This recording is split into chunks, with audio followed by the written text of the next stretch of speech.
ನಮಸ್ತೆ ಎಲ್ರಿಗೂ. ಎಲ್ಲರೂ ಹೇಗಿದ್ದೀರಾ? ಎಲ್ಲರೂ ಚೆನ್ನಾಗಿದ್ದೀರಾ ಅಂತ ಭಾವಿಸ್ತಾ welcome back to my Geetha Jai vlogs channel. ನಾನು ನಿಮ್ಮ ಸಂಗೀತ. ಈ ಒಂದು ವಿಡಿಯೋದಲ್ಲಿ ವಾರಾಹಿ ತಾಯಿಯ ಈ ಒಂದು ಮಂತ್ರದಿಂದ ನಮ್ಮ ಹಣಕಾಸಿನ ಪರಿಸ್ಥಿತಿಯನ್ನು ಸುಧಾರಿಸ್ಕೊಳ್ಬಹುದಾಗಿರುತ್ತೆ. ನಾವು ಯಾವುದೇ ರೀತಿಯ ಸಮಸ್ಯೆಗಳಲ್ಲಿದ್ದರೂ ಕೂಡ ಆ ಒಂದು ಸಮಸ್ಯೆಗಳಿಂದ ಹೊರಬರೋದಕ್ಕೆ ಈ ಒಂದು ಮಂತ್ರ ತುಂಬಾ ಉಪಯುಕ್ತ ಅಂತಲೇ ಹೇಳ್ಬಹುದಾಗಿರುತ್ತೆ.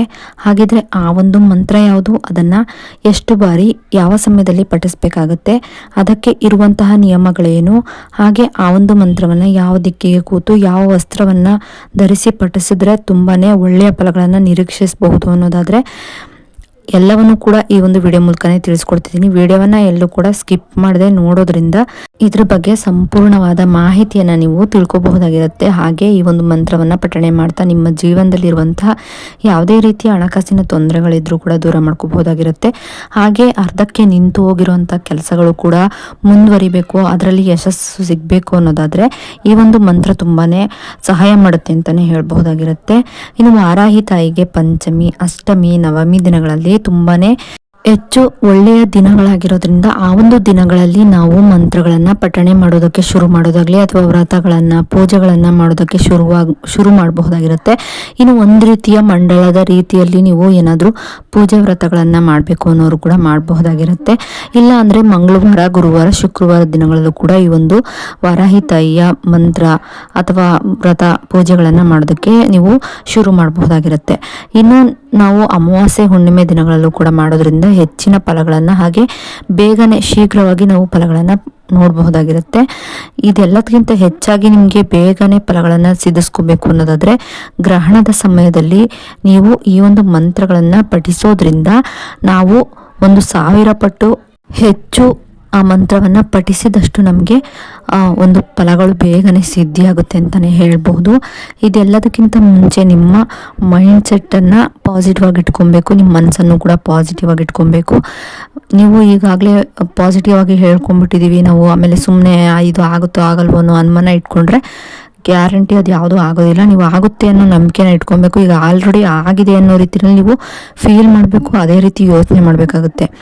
ಆಗುತ್ತೆ ಅಂತ ಅಲ್ಲ, ಆಗಿದೆ ಅಂತ ನೀವು ಯೋಚನೆ ಮಾಡಬೇಕು, ಫೀಲ್ ಮಾಡಬೇಕಾಗುತ್ತೆ. ಆಗ ನಿಮ್ಮ ಯಾವುದೇ ಒಂದು ಕೆಲಸಗಳಾಗಿರ್ಬಹುದು, ನಿಮ್ಮ ಯಾವುದೇ ಒಂದು ವಿಶಸ್ ಆಗಿರ್ಬೋದು, ಆಸೆಗಳಾಗಿರ್ಬಹುದು, ಇಚ್ಛೆಗಳಾಗಿರ್ಬಹುದು, ಎಲ್ಲವೂ ಕೂಡ ಈಡೇರುತ್ತೆ ಅಂತಲೇ ಹೇಳ್ಬೋದು. ಹೇಗೆ ಅಂದರೆ ಈಗ ನಾವು ಮ್ಯಾನಿಫೆಸ್ಟೇಷನ್ ಮಾಡ್ತೀವಲ್ಲ, ಅದೇ ರೀತಿ ಕೂಡ ಇದು ನೀವು ಪಾಸಿಟಿವ್ ಆಗಿ ಆಲ್ರೆಡಿ ಅದು ನನ್ನ ಬಳಿ ಇದೆ ಅನ್ನೋ ರೀತಿಯಲ್ಲಿ ನೀವು ಅಂದ್ಕೊಳ್ತಾ ಫೀಲ್ ಮಾಡ್ತಾ ನೀವು ಹ್ಯಾಪಿಯಾಗಿರೋದ್ರಿಂದ ಅದನ್ನು ನೀವು ಬೇಗ ನಿಮ್ಮ ಜೀವನದಲ್ಲಿ ಪಡ್ಕೋಬಹುದಾಗಿರುತ್ತೆ. ಇಲ್ಲ ಅಂದರೆ ನೀವು ಬರೀ ನೆಗೆಟಿವ್ನ ಯೋಚನೆ ಮಾಡೋದಾದರೆ ನೆಗೆಟಿವ್ ಆಗೇ ನಡೆಯುತ್ತೆ. ನಿಮ್ಗೆ ಅದೇ ಬೇಕು ಅಂತ ದೇವರು ಕೂಡ ಅದನ್ನೇ ಅನ್ಕೋತಾರೆ, ಅಥವಾ ಯೂನಿವರ್ಸ್ ಅದನ್ನೇ ಬೇಕು ಇವನಿಗೆ ಅಂತ ತಿಳ್ಕೊಂಡು ಅದನ್ನೇ ಕೊಡ್ತಾರೆ. ಅಂದರೆ ನೀವೇನು ಬೇಡ್ಕೊತೀರ, ನೆಗೆಟಿವ್ ಆಗಿ ಬೇಡ್ಕೊಂಡ್ರೆ ನೆಗೆಟಿವ್, ಪಾಸಿಟಿವ್ ಆಗಿ ಬೇಡ್ಕೊಂಡ್ರೆ ಪಾಸಿಟಿವ್. ನಿಮ್ಮ ಮೈಂಡನ್ನು ನೀವೇ ಪಾಸಿಟಿವ್ ಆಗಿ ಇಟ್ಕೊಬೇಕು. ನೆಗೆಟಿವ್ ಆಗಿ ಇಟ್ಕೊಂಡ್ರೆ ನೆಗೆಟಿವ್ ಆಗಿ ತುಂಬಾ ಅಟ್ರಾಕ್ಟ್ ಮಾಡ್ತಾ ಹೋಗ್ತೀರಾ. ಪಾಸಿಟಿವ್ ಆಗಿ ಇಟ್ಕೊಳ್ಳೋದ್ರಿಂದ ಪಾಸಿಟಿವ್ ಹೆಚ್ಚಾಗಿ ಅಟ್ರಾಕ್ಟ್ ಮಾಡ್ತೀರಾ ಅಂತಲೇ ಹೇಳ್ಬೋದು. ಹಾಗೆ ಈ ಒಂದು ಮಂತ್ರವನ್ನು ಕೂಡ ನಾವು ಪಠಿಸೋದ್ರಿಂದ ನಮಗೆ ಈ ಮಂತ್ರದಿಂದನೂ ಕೂಡ ಒಂದಿಷ್ಟು ನಮಗೆ ಏನು ಫಲಗಳನ್ನು ಪಡ್ಕೊಳ್ಳೋದಕ್ಕೆ ಸಹಾಯ ಮಾಡುತ್ತೆ ಅಂತಲೇ ಹೇಳ್ಬೋದು. ಎರಡು ಮಾಡೋದ್ರಿಂದನೂ ಕೂಡ ನಮಗೆ ನಾವು ಬೇಗನೆ ಯಾವುದೇ ಒಂದು ವಸ್ತುಗಳನ್ನಾಗಲಿ ಅಥವಾ ವ್ಯಕ್ತಿಗಳನ್ನಾಗಲಿ ಅಟ್ರಾಕ್ಟ್ ಮಾಡೋದಕ್ಕೆ ತುಂಬಾ ಸಹಾಯ ಆಗುತ್ತೆ.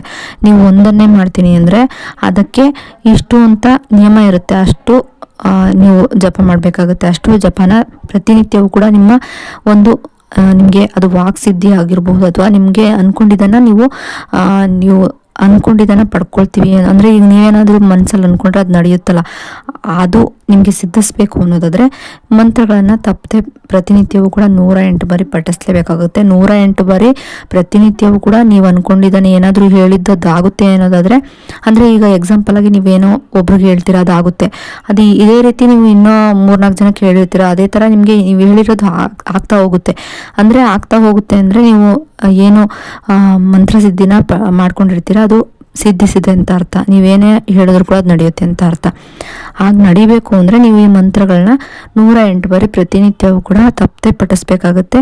ಶ್ರದ್ಧೆ ಭಕ್ತಿಯಿಂದ ದೇವ್ರ ಮುಂದೆ ಕೂತ್ಕೊಂಡು ನಾನ್ ವೆಜ್ ಏನು ತಿಂದೇ ಪಠಿಸ್ಬೇಕಾಗುತ್ತೆ. ಹಾಗೆ ವರಾಹಿ ತಾಯಿಯ ಮಂತ್ರಗಳನ್ನ ಪಠಿಸುವಾಗ ನಾನ್ ವೆಜ್ಜನ್ನು ತಿಂದು ಪಠಿಸ್ಬೇಡಿ, ಸ್ನಾನ ಮಾಡ್ಕೊಂಡು ಕೂತ್ಕೊಂಡು ಪಠಿಸಿ. ಸ್ನಾನ ಏನು ನೀವು ನಾನ್ ವೆಜ್ಜನ್ನು ತಿಂದಿಲ್ಲ ಅಂದರೆ ಸ್ನಾನ ಮಾಡೋ ಅಗತ್ಯ ಇರೋದಿಲ್ಲ. ಕೈಕಾಲು ಮುಖ ತೊಳ್ಕೊಂಡು ದೇವ್ರ ಮನೇಲಿ ಕೂತ್ಕೊಂಡು ಪಠಿಸ್ಬೋದಾಗಿರುತ್ತೆ. ಹೆಣ್ಮಕ್ಳಾದರೆ ಮುಟ್ಟಾದಂತಹ ಒಂದು 5-6 ದಿನಗಳ ಕಾಲ ಸ್ಕಿಪ್ ಮಾಡಬೇಕಾಗುತ್ತೆ. ನಂತರ ದಿನಗಳಲ್ಲಿ ನೀವು ಮಂತ್ರವನ್ನು ಪಠಿಸಬಹುದಾಗಿರುತ್ತೆ. ಈ ಮಂತ್ರವನ್ನು 9, 11, 108 ಬಾರಿ ಪಠಿಸ್ಬೋದು. ಇಲ್ಲಾಂದರೆ ಪಠಿಸೋದಕ್ಕಾಗೋದಿಲ್ಲ ಅನ್ನೋರು ಕೂಡ ಇಷ್ಟು ಬಾರಿ ನೀವು ಬರೀಬಹುದಾಗಿರುತ್ತೆ. ಬರೆಯೋದ್ರಿಂದ ಅಥವಾ ಪಠಿಸೋದ್ರಿಂದ 2 ರೀತಿಯಿಂದನೂ ಸಮನಾದ ಫಲಗಳನ್ನು ನಾವು ಪಡ್ಕೋಬಹುದಾಗಿರುತ್ತೆ. ರಾತ್ರಿ ಸಮಯದಲ್ಲಿ ಹೆಚ್ಚಾಗಿ ವರಾಹಿ ತಾಯಿಯನ್ನು ಆರಾಧನೆ ಮಾಡೋದ್ರಿಂದ ನೀವು ರಾತ್ರಿ ಸಮಯದಲ್ಲೂ ಕೂಡ ತಾಯಿಯ ಮಂತ್ರಗಳನ್ನು ಪಠಿಸಬಹುದು. ಇಲ್ಲಾಂದರೆ ಬ್ರಾಹ್ಮಿ ಮುಹೂರ್ತದಲ್ಲಿ ಹೆಚ್ಚಾಗಿ ನೀವು ಪಠಿಸೋದ್ರಿಂದ ಬೇಗನೆ ಫಲಗಳನ್ನು ಪಡ್ಕೋಬಹುದಾಗಿರುತ್ತೆ. ಇನ್ನು ಆ ಮಂತ್ರ ಬಂದು ಹೀಗಿರುತ್ತೆ: ಅಶ್ವರೂಢ ಅಪರಾಜಿತೆ, ಅಶ್ವರೂಢ ಅಪರಾಜಿತೆ, ಅಶ್ವರೂಢ ಅಪರಾಜಿತೆ. ಹೀಗೆ ಈ ಮಂತ್ರವನ್ನು ನೀವು ಪ್ರತಿನಿತ್ಯವೂ ಕೂಡ ಪಠಿಸ್ತಾ ಬರೋದ್ರಿಂದ ನಿಮ್ಮ ಜೀವನದಲ್ಲಿರುವಂಥ ಸಮಸ್ಯೆಗಳನ್ನು ದೂರ ಮಾಡ್ಕೋಬಹುದಾಗಿರುತ್ತೆ. ಇನ್ನು ವಿಡಿಯೋ ಏನಾದರೂ ಇಷ್ಟ ಆಯಿತು ಅಂದರೆ ಲೈಕ್ ಮಾಡಿ, ಶೇರ್ ಮಾಡಿ, ಕಮೆಂಟ್ ಮಾಡಿ. ಇನ್ನಷ್ಟು ಇಂತಹ ವಿಡಿಯೋಗಳು ನೋಡಬೇಕು ಅಂದರೆ ನನ್ನ ಗೀತಾ ಜೈ ವ್ಲಾಗ್ಸ್ ಚಾನಲ್ನ ಸಬ್ಸ್ಕ್ರೈಬ್ ಮಾಡ್ಕೊಂಡು ವಿಡಿಯೋ ನೋಡಿ.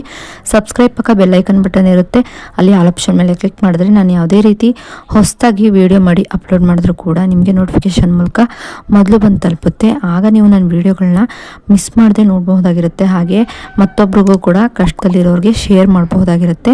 ಇನ್ನು ವಿಡಿಯೋ ಇಷ್ಟ ಆಯಿತು ಅಂದರೆ ಲೈಕ್ ಮಾಡೋದನ್ನು ಮರಿಬೇಡಿ. ಫ್ಯಾಮಿಲಿಗೂ ಫ್ರೆಂಡ್ಸ್ಗೂ ಕೂಡ ಶೇರ್ ಮಾಡಿ. ವಿಡಿಯೋ ನೋಡಿದ್ದಕ್ಕಾಗಿ ಥ್ಯಾಂಕ್ ಯು ಫಾರ್ ವಾಚಿಂಗ್.